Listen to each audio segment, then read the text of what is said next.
What is the purpose of my life? What is the purpose of my life? This is probably the burning question I hear from every single client, from myself, from friends, from family. What am I here to do?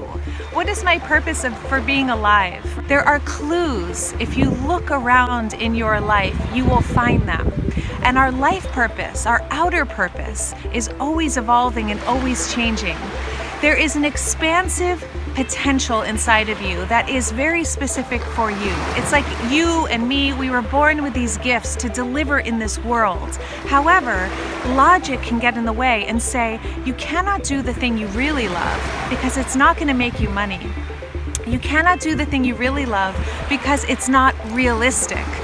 I will tell you right now, since I've been here in France, I've thrown realism out the window. I've let everything go in terms of my strategies and all of my hard work and everything, and I've just gone into a deep space of primary purpose.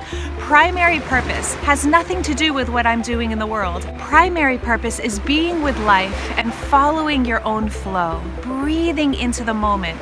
Being a life coach trainer and being able to work anywhere in the world, I have this luxury of taking time off, which I highly suggest to everyone who's watching this video. Self-care, flex time, having spaciousness, right? To breathe and connect with your soul, to listen deeply, because you are being guided in every single moment. Personally, during this time, I've discovered that my purpose is opening up. I've had this idea of writing a memoir, writing a book, and so every morning I have committed to sitting at my computer and just letting the muse kind of guide whatever wants to be written, instead of strategizing of what is in alignment with my coaching business and my training business and da-da-da-da. In this space of writing each morning, what I have found, because I haven't been strategizing or coming from logic, poetry's been coming out.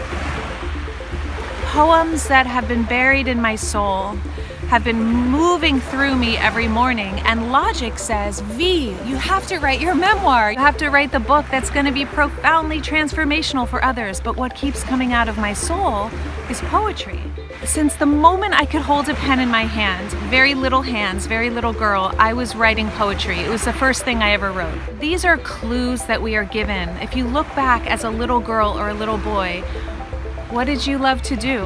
What was that thing that you did when you were emotional, or when you needed to heal, or when you just wanted to express yourself, when you wanted to feel great, or when you did feel great? What was the thing that you did naturally? That's one of the biggest clues. What was the thing you did as a little girl or boy?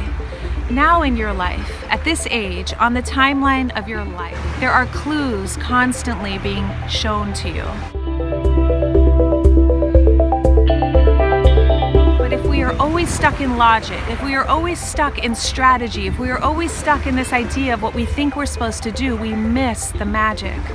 So here we are in Collioure, France, Jason and I, and we were just walking and we discovered that Antonio Machado's grave is right here. The amazing Spanish poet. His grave is here in this gorgeous little town that we happen to be in. My mind is blown because I've been writing all this poetry, and what I heard from this little clue that was brought into my path is to keep writing poetry.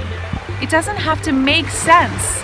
All I know is that your purpose, my purpose, our deeper soul purpose, the thing that we're here to deliver and create and share in the world, does not come from logic. It will never come from logic. The thing that we're really here to deliver, which takes more courage than anything, is going to come from deep listening and a deep connection to what you truly love. I don't know where this is headed. I only know that when I write poetry, since I've had the luxury of doing this the last couple of months, I feel so good. So my challenge to you is this. Ask yourself the diamond question, number one, diamond clarity question. What did you love to do as a kid so much? And it was that thing that you naturally did, that nobody taught you, you just did it. The second diamond clarity question are, what are the clues in your day-to-day life? What is the thing that lifts your energy and then logic kicks in and takes you back on track with what you're supposed to do, and strategy and reality? Is it the pottery class that you keep seeing a flyer for? Is it the dating workshop that you want to take? skydiving, whatever it is that just like excites you, trust that. There is something that cannot be found from logic.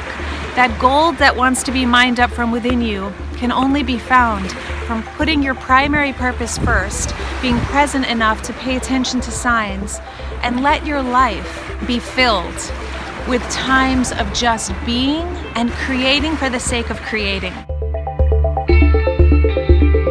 And then the third question I have for you is, what is the one action step you're going to take towards living this today? Are you going to send an email to that pottery class and try to book it? Are you going to write that poem? What I did to start was I committed to 21 days to writing every single morning, first thing in the morning. It didn't matter what I wrote, as long as I sat down, meditated, sat still until the inspiration came and just wrote whatever wanted to come out. That has been a very powerful thing. So what is your first step? So what is your purpose? Logic will never lead you there. It can only be discovered from putting your primary purpose first. Meditation, being, breath, presence, come out in nature, be, enjoy your life. Because before we know it, it's gone. If you like this video, if you got something from it, please give it a thumbs up, and I'll see you in the next video. The Diamond Process Coach Training Program is coming up. Ready to master your life and transform the world? For more info and free training, go to diamondprocesscoach.com.